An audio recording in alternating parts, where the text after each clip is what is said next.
At you because you've made us wait till Wednesday to talk about the Kurt Warner debacle.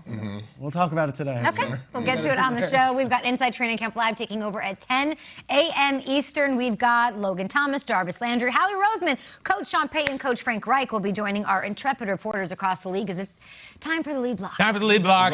Let's do it. We're going to actually start here in New York. Things are interesting. Things are busy at training camp yesterday. The Giants' newly acquired wide receiver Kenny Golladay. Bad news for him. We were hearing reports that he didn't have the best start to camp from Kim Jones. Well, he left practice early with an apparent leg injury. The extent is unclear, but according to the team, the hefty-priced free agent walked off under his own power, so that's some optimism there for Giants fans. Keep it here on NFL Network for the very latest, of course, on that one. The real action from Giants training camp, of course, came in the form of a little brouhaha, if you will. Ralph Acciano reported that there was a pile-up with a quarterback named Daniel Jones, who scrutinized a lot and talked about at this table. He was at the bottom of said pile. Now, I'm not like a fighter. I worked in a bar for a while. I just know you don't put the guy in the red shirt at the bottom of the pile. Joe Judge was livid. A lot of push-ups, a lot of running took place all across the board. Everybody had to do it. Jones was asked how his head coach handled the scuffle. Here is that. There's consequences for that kind of stuff, and that's the way it is in a game. You know, if you lose your cool, there's consequences. That hurts the team. So that was the message, and I think everyone understands that. Have you ever seen him that angry before? Yeah, he's a pretty, he can get excited, and I think, guys respond to it, and I think they certainly got the message today. I think, Daniel, some people would say, starting quarterback, kind of stay out of that. What made you want to run in and participate? I'm part of the team, and I don't, part of the team, part of the offense, and we're competing, so I don't see myself separated from that.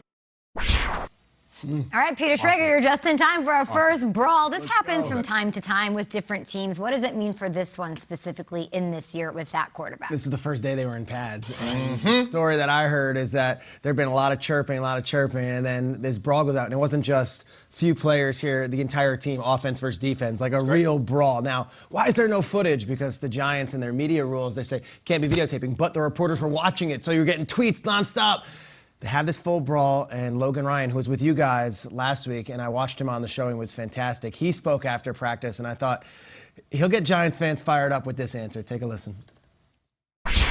We had Kiwi, Justin Tuck, and O.C. Miura come speak to us yesterday, and they talked about how great teams, they take the identity of their head coach, which is Joe Judge, which was Tom Coughlin, but the players run the locker room. Players got to take ownership. Players are tired of losing games around here. The fan base is tired. Us players are tired. Management gave us an opportunity to give us better roster this year. They allocated the funds to it, and we're coming out and competing. But we got respect for each other, 100%. But we're going to protect our sides. We're going to compete. So if our nucleus, if our key veterans are together, the locker room will follow. Just like the great defensive linemen and the great linebackers and the great leaders of this team in the past. You don't think they had chippiness about them? You don't think they had griminess about them? We play in New Jersey, man. So there's going to be some chippiness. There's going to be some griminess. But we're leaving it within the lines, and I'll take a team like that. And what I heard afterwards was they talked about it. Joe Judge was livid, but then there was laughter in the locker room, and everyone came together. And here's the deal with this team.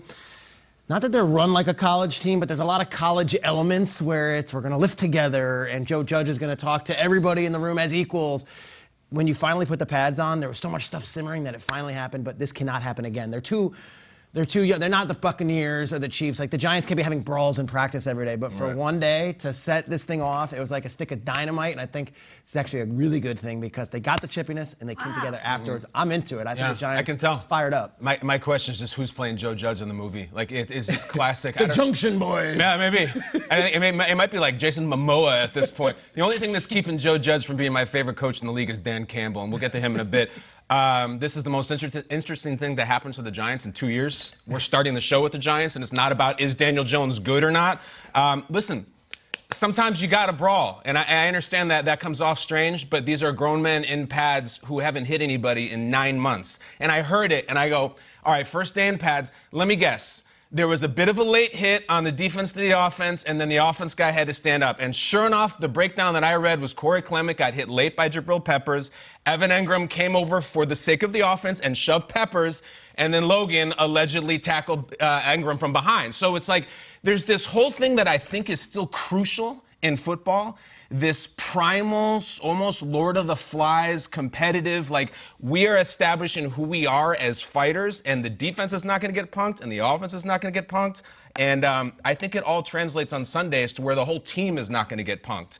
He said it perfectly. It was the greatest clip to play. We haven't won in a while. These idols that we have, like Kiwanuka and Tuck, like they're telling us that we need to get tougher. And I think it's an absolutely great thing. No one was hurt. No one was injured. And that's huge. Conversation. Huge. That's everything. It's almost like, you know how like in the Ron Burgundy brawl, he's like, no touching of the hair or face. In this, it's like, no touching of the knees or shoulders. And as long as that's it, guys, I all of a sudden, I'm like, I see the Giants differently. And I got to tell you, Nate, Daniel Jones in that clip we showed had a different body posture than I've ever seen. Like, he seemed like he was amped. I almost wanted him to, like, spit blood as he walked off. Like, there was some badass to Daniel Jones that I've been looking for. Got I'm involved. here for it. He was in the pile. I know. Yeah, no doubt about it. That escalated quickly. Yeah, jumped up a notch. I think Logan tackled a man. Yeah, high life. It's good. This is a great thing for the New York Giants. Yeah. When was the last time you described the Giants as tough? I'm not talking about tough players individually. I'm not talking about the early 2000s where they had a host of players on offense and defense that go down as local legends and even some Hall of Famers. I'm not talking about those guys. I'm talking about a tough team.